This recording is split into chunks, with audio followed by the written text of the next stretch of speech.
Welcome to Tommy Threads. In this video, a cocky liar mocked her dreams, but she flipped his arrogance into a brilliant payoff. Post 1. Next up, a story from Pierce and Vera Titty, my extremely tiny and petty legally blonde moment. My 3-year odyssey of spite finally came together yesterday. When I was a fresh college grad in 2022, 21 female at the time, I dated an attorney for about 3 months, 27 male. He was a talented lawyer, spoke clearly about what he did for work, and I trusted his opinions about the legal profession. So, after I finished post-grad internship, I told him my real post-grad aspiration was to get a job at a law firm as a paralegal and work there until I was ready to apply for law school. He literally scoffed at me and told me I would be better off as a court clerk. I don't mean to harp on court clerks at all. It is a very difficult job, but it's more administrative in nature, and from the way he said it, it was exceedingly clear he meant the comment to be derogatory. He didn't elaborate on why he said this, but it was implied. I was taken aback and it really freaking hurt, but at 21 I hadn't learned to have a spine yet, so I brushed it off. A few weeks later, I was working with my first paralegal job. We broke up shortly after, for reasons I'm sure you can guess. Anyway, he was right that I'm not going to be a paralegal. I took my LSAT last fall, scored in the 98th percentile, sent out my applications, committed to UC Berkeley Law yesterday, ranked about 90 spots above his law school, but who's counting? And I'm going to become a lawyer. He is currently blocked on LinkedIn after I noticed some profile creeping from him, but today I'm going to unblock him so he can see. Definitely reminiscent of that scene from Legally Blonde where she gets a prestigious internship.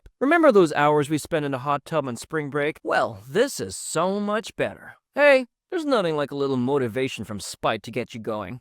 Lord knows that's how many grades got their start. And it's great that you got into Berkeley experiencing the Legally Blonde high without any of the creepy Callahan stuff. Lord knows we don't need any more of that. Post 2. The next post is from Claude Platypus. She ended up begging me to stop hacking her website. This is my freelance revenge story that happened about 8 years ago, and it was one of the times I was ghosted without pay. I created a landing page for her elven symbol jewelry store. A bunch of esoteric bullcrap, but I was young and trying to break into copywriting, so I took any deal I could. We agreed on a pure performance deal, so I got nothing up front, but we settled on a 5% performance fee. Her WordPress store was really small, and I was aiming to get $300 to $800 out of it, but honestly, at some level, I would have been happy to just do it for practice in my portfolio. Long story short, I wrote the landing page and built it inside her WordPress site. She started running some Facebook ads in it, and I was shocked to see that it was actually converting. $120 in day 1, $200 in day 2, $150 in day 3, $360 in day 4, etc. By the end of the month, that landing page brought in $6,000 in revenue.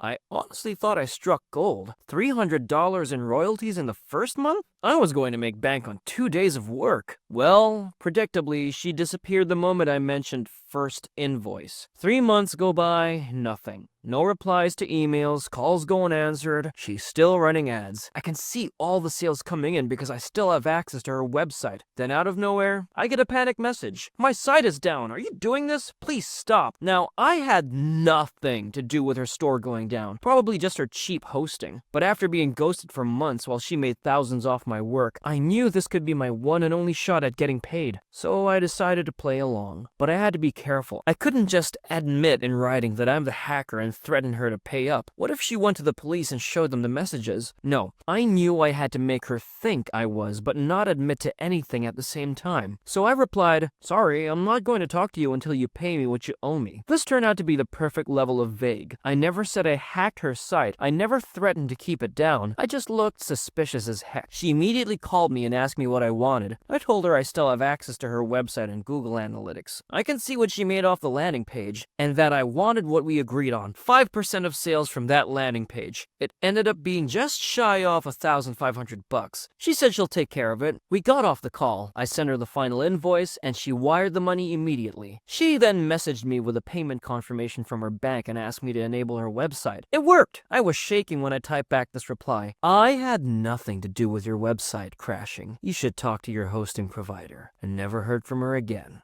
Dude, that's pretty badass. Last thing I did for a commissioner who screwed me over was just to screw around with his order, and for some reason ended up making him like it anyway. But playing these Death Note level outplays are really satisfying. There's 2 things that never stop sucking. 1. People who pay you less than what you're owed, and 2. People who take your service and run away with the cash. A+ to you on the reverse screw job. Post 3. The next story is from Boop and My Bop. I just spam called my year-long spam caller. I recently scam called my scam callers and it got them to stop. They were calling me 10 to 15 times a day, each time spoofing a US-based location and leaving the exact same voicemail. It got so bad I had to delete my entire voicemail inbox 3 times a week for at least a year. Extremely frustrating. So many calls during work meetings, important moments with friends, blah blah yada yada. And every single time the same voicemail message. This is Jennifer from Senior Underwriting Team calling about your loan, blah.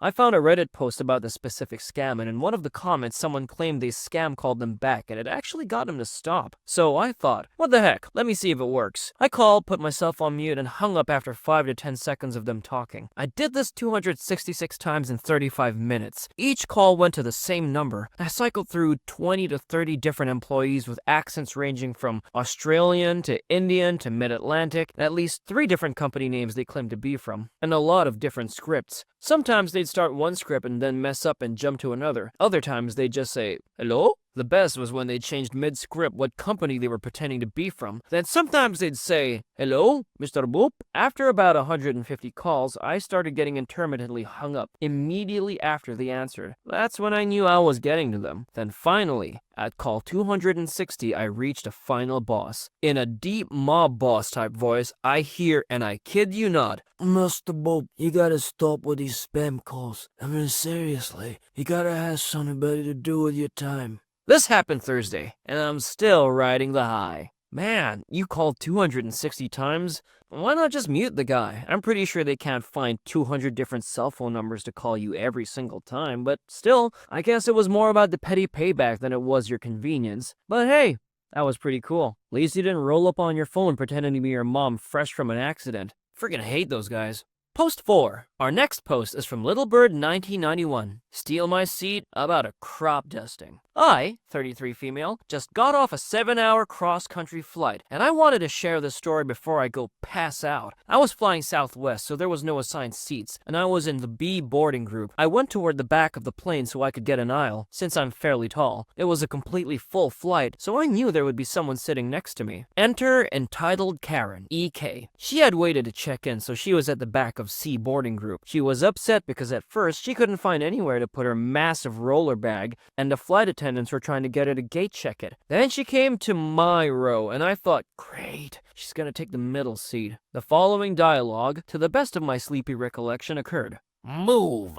What? I paid for an aisle seat, and you're sitting in my seat. What? I said I paid for an aisle seat, and you are sitting in my seat. This is Southwest. There are no assigned seats. Are you stupid? I said I need the aisle seat. I can get up to give you the middle seat if you want. I stupidly thought that was the end of it when a flight attendant came over and asked her to take a seat. I got up to let her in the row, and she immediately sat down in the aisle seat. I tried to protest to the flight attendant, but EK kept loudly saying she paid for an aisle seat. I know Southwest is switching to assigned seating soon, but they haven't implemented it yet. Now, our flight was already delayed 30 minutes, and I could see all the other passengers looking at me as if trying to say, "Please, just let her win, man. I want to get there as fast as we can." I looked at the flight attendant, and she gave me a pleading look as if also to say, "Please just give her this. We want to get out of here." So being the fairly passive person I am, I stepped over her, she wouldn't get up to let me in, and sat in the middle seat. Now, I may be passive, but I am also petty. I'm also really gassy on airplanes. Normally, I try to contain it and go to the restroom when it gets bad enough and just let it rip there. But I was mad at EK and frankly, mad at everyone else on the plane for letting her get away with it. So I decided I was just going to let her rip all 7 hours of the flight. I put on my headphones and started passing gas about 1 hour into the flight. And lucky for me, and unlucky for everyone else, they were particularly stinky. Every time I would toot, she would sniff, smell it, then shoot dirty looks at me. I just ignored her and kept listening to my music, reading my Kindle. At about hour 5, she'd had enough and hit the call button to ask to move. The flight attendant told her we were fully booked and that there was nowhere to move her to. EK looked even more upset. But I guess she had seen enough of the internet to know that if she threw a fit, she'd get arrested when we landed. When we did land, since we were near the back, I gave it one more silent but deadly toot. to seal the deal and let her bathe in my stink for a couple more minutes. Do I feel bad I ruined her flight? Nah. Do I feel bad that I stank up my row? Nah. And also, for the first time ever, I didn't have gas pains, nor did I need to rush to the bathroom immediately after getting off my flight. Next time, check in early like the rest of us plebeians, and maybe you'll get less of a salty seatmate. Wow, that story really blew, literally. So, Little Bird 9091, great job on crop dusting that Karen, and the entire plane to boot. Every toot, a symphony of sass. Every sniff from Karen, a whiff of karma. At hour 5, Karen taps out, but the flight's full. There's no escape. She's marinating in mid-air methane, stewing in the consequences of her seat theft. And a final move, one last dose of ass anthrax, an air biscuit to end all air biscuits. This wasn't petty revenge. This was chemical warfare. This was World War III, baby! Post 5. The next post is from Past Phase 1132. Refuse to order meds for my patient? Let me get the wife to yell at you. I used to work the night shift as a nurse. One night, many years ago, I received a patient in my unit from the emergency room. My patient was accompanied by his lovely wife. When I introduced myself to them as their nurse, I noticed immediately that he was in severe pain. I reviewed his chart and orders. Turns out the doctor hadn't ordered any pain medications for him, just written to admit him to the unit. I called the doctor, who told me he was not going to order anything until he reviewed the patient's chart and saw them. I was confused because he had seen them in the emergency room. So why the delay? I tried to ask, but he insisted he'd be up to the unit soon, then hung up. I apologized to the patient and his wife, relaying the doctor's message. Several minutes later, the doctor came up, and I asked him again if I could give anything for the patient's severe pain. The doctor told me no, then proceeded to gather a bunch of charts, sit at the nursing station, and ignore me. I went back to the patient's room again, apologized, and explained that the doctor was here, but he wanted to review charts first before making any orders. The wife, I could tell, was becoming angry as her poor husband had been in severe pain with no relief. She asked me where the doctor was, and I gladly escorted her to the nursing station. I told the doctor that the patient's wife wanted to talk to him. I remember her absolutely ripping into him about the wait, her husband's suffering, and his refusal to write for any medication. He immediately apologized and gave me orders for meds that could have been given right away. So, yay for family members who could yell at doctors, 'cause I can't. Man, poor guy. I mean, just lying there in pain and the doctor couldn't even be bothered to order meds after already seeing him in the ER? Yeah, that freaking sucks. Like, what was he waiting for, an invitation? You were trying to advocate for the guy, doing everything right, and he just straight up ignored you? Man, I hate it when people power play with those weird games if that's what he was doing, especially when someone was suffering. Whatever happened to the Hippocratic Oath, man? Bring us back to those days. Honestly, you were really lucky he had a great wife to stand up for him, when you, as the nurse, given the chain of command, can do almost nothing to move the situation forward. Post 6. The next post is from Twinkletoes 0804. Exchange students' host family got what they deserved. Just over 20 years ago, when I attended high school, we had a Japanese exchange student join our class. He was very lovely, kind, spoke good English, and was generally a wonderful person to be around. The type of girl that makes you smile when you speak to her because of her sunny disposition. I became good friends with her, and over the next few months, she came over to my house quite a bit to have dinner with my family. They got to know and love her just like I did. After a little while, I noticed she wasn't her usual happy self. I assumed she was just missing her family, and I tried to cheer her up as best as I could. One day, however, it all became too much for her as she broke down crying in front of my mom, dad, and me. She explained that her host family were not very nice to her, and that she suspected they had been stealing stuff from her room. It wasn't anything of great value that was being stolen. However, it was the principle and the fact that despite being wrong, they were making her feel unsettled and sad. After all, she was supposed to trust this family. When she had asked them about the missing items, they all laughed in her face and told her she was going crazy, and that they hadn't taken anything. The next morning, she woke up to empty chocolate wrappers pushed under her bedroom door. At first she was confused, but then she checked her things. The chocolate she had bought to take back to her family was gone. Over the next few days, she replaced the chocolate, and the same thing happened. Empty wrappers were pushed under her bedroom door. This happened 4 times in total before she eventually broke down crying to me and my parents. We consoled her, and my dad told her not to worry. He had a plan. My dad left the house and returned about half an hour later with some laxative chocolate, X-Lax, that he had bought at the pharmacy. He explained to my friend what it was and told her to take the chocolate she had bought for her family out of the wrappers, then put the laxative chocolate inside the wrappers. Later that evening, she returned to her host family's house to set her plan in motion. Now Nothing happened that evening. The chocolate remained where it was. Same for the second night. After 3 nights, my friend woke up to see empty chocolate wrappers pushed under her bedroom door. Sure enough, someone had stolen them. But the question remained, who? The question was quickly answered when my friend saw the youngest teenage daughter of the host family rush into the bathroom. After a while, she came out and told her mom that she didn't feel very well and had a tummy ache. My friend was pleased to see the girl in and out of the bathroom time and time again and laughed to herself each time she saw her rushing there. She didn't expect the girl to suspect it had anything to do with the chocolate, but the amusement of seeing her punished for her crimes was enough for her. The girl didn't stop having trouble with her bowels for 24 hours. Man, your dad's like a legend. Full-on secret agent energy. He didn't just get mad or rant, he rolled out a tactical laxative plan with precision. Switcheroo with the wrappers? Freaking genius, dude. And the fact that the thief ended up trapped in his own personal bathroom purgatory? I'm not even sorry. That's karma with a sense of humor. Honestly, she got off easy. Just a day of redecorating the toilet. Could have been a lot worse. I know I would have done a lot worse. Well, think of it this way. She came all the way from Japan, probably excited for this once-in-a-lifetime experience, only to end up with a host family that treated her like crap. And in a poetic twist of fate, they are the ones who end up with the crap dumped all over them. Don't you just love life and all its irony?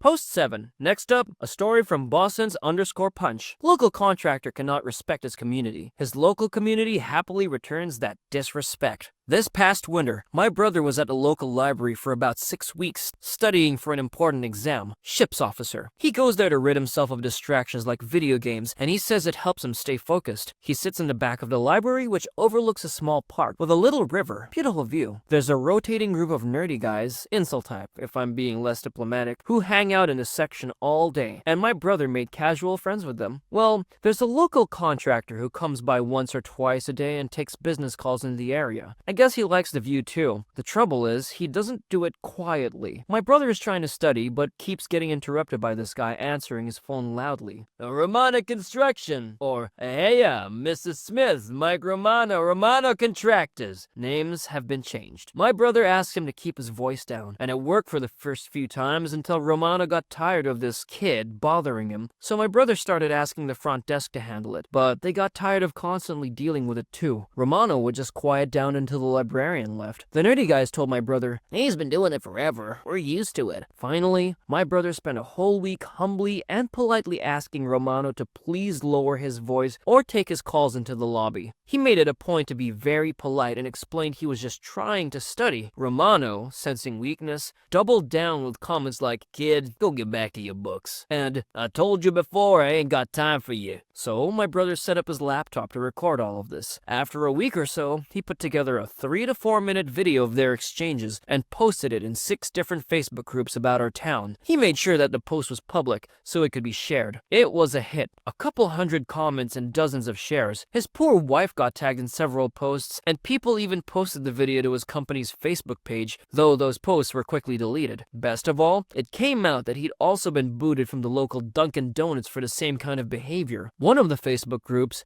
Jerks of Our Town, even made him their profile picture. We're in a smaller city, about 40 to 50,000 people, and with no shortage of Karens, so this poor dude really got it with both barrels. For about a week anyway. My brother told the nerd group what he'd done and told them to have their phones ready when Romano came back. They loved the video. He was like a rock star for a couple of days. About 4 days later, Romano finally came back to the library. My brother held up his phone, as did 2 or 3 of the others. Romano was hot, but checked himself when he saw he was being filmed by several people. He wasn't apologetic. He just kept repeating things like, your brother has affected my business. And, I'm just trying to conduct business. And, I need a place to conduct business. You get the idea. My brother said, I think you owe all of us an apology. Romano looked around at the group and said, okay, I'm sorry. My brother said, thank you. And Romano walked away. But about 20 to 30 feet, Romano turned around, saw my brother watching him, though the phone was now on the table, and shot him the finger. He never came back to the library, though. And my brother, he passed all his exams. Some just barely, but he passed. You know, it's honestly really masterful how your brother was able to handle this. But honestly, this dude, Romano or whatever the heck his real name was, just out in the library turning it into his personal office, shouting business calls like he's the star of some low-budget construction soap opera. Romano Construction. Bro, shut the hell up. Your brother asking politely, repeatedly, and still being dismissed? That's the kind of disrespect that makes my blood boil. And Romano thinking he could just keep brushing it off because, what, your brother's younger, studying, quiet? Gross. That kind of smug entitlement deserves its consequences. I hope his name stays in that freaking Facebook page for a long, long time. Thanks for watching Tommy Threats. If you enjoyed these petty revenge stories, don't forget to like, subscribe, and hit the bell so you never miss a new post. And if you have your own story of sweet justice, share it in the comments below. Remember, sometimes the pettiest moves are the most satisfying.